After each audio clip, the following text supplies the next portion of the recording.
বাস বড়লোকের রাগে মেয়ে সে কি পরীক্ষা না দিয়ে কি ভিক্টোরি হয়ে যাবে? কি ঘটবে স্কুল গ্যাং সিজন 3 15 নম্বর এপিসোডে? এন্ড 15 নম্বর এপিসোডে কি টুইস্ট আসতে চলছে সেই ডিটেলস আজকের এই ছোট্ট ভিডিওতে তুলে ধরা হবে। তাই বলি কি ভিডিওটা কেউ স্কিপ করবেন না, স্কিপ করলে বুঝতে পারবেন না। ও হ্যালো ভিউয়ার্স, আসসালামু আলাইকুম। আশা করি আপনারা সকলেই ভালো আছেন।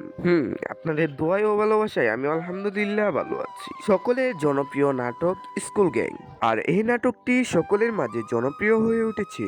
এই নাটকটি 1 থেকে 14 নাম্বার এপিসোড পর্যন্ত আপলোড হয়ে গেছে। যারা যারা 1 থেকে 14 নাম্বার এপিসোডটি দেখেননি তারা আমার ডিসক্রিপশনে লিংক দেওয়া আছে, ঝটফট গিয়ে দেখে আসতে পারেন। এখন আমরা কথা বলবো স্কুল গ্যাং সিজন 3 15 নাম্বার এপিসোডের মধ্যে কি ঘটবে। 15 নাম্বার এপিসোডে আমরা দেখতে পাবো মিরাজ ভালোভাবে পরীক্ষার প্রিপারেশন নেবে, অন্যদিকে স্কুলের নতুন স্যার মিরাজকে সাপোর্ট করবে। আর উল্টা দিকে আমরা দেখতে পাবো হাতি দুই স্যারকে প্রিন্সিপাল বানানোর লোভে ফালাবে।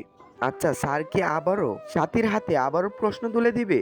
আসলেও কি সাথী ক্যাপ্টেন অফ দ্য ভিক্টোরি হয়ে যাবে? আর সেটা দেখতে পারবো আমরা 15 নাম্বার এপিসোডে। 15 নাম্বার এপিসোডটি কত তারিখে আসতে চলেছে সেটা জানার আগে আমাদের নতুন চ্যানেলটি সাবস্ক্রাইব করে বেল আইকনটা অন করে দেন। Viewers, School Gang season 3 15 number এপিসোডটি 7 থেকে 8 দিনের ভিতর র্যাঙ্কিং এন্টারটেইনমেন্ট ইউটিউব চ্যানেলে আপলোড করা হবে। আশা করি আপনারা সকলেই বুঝতে পেরেছেন।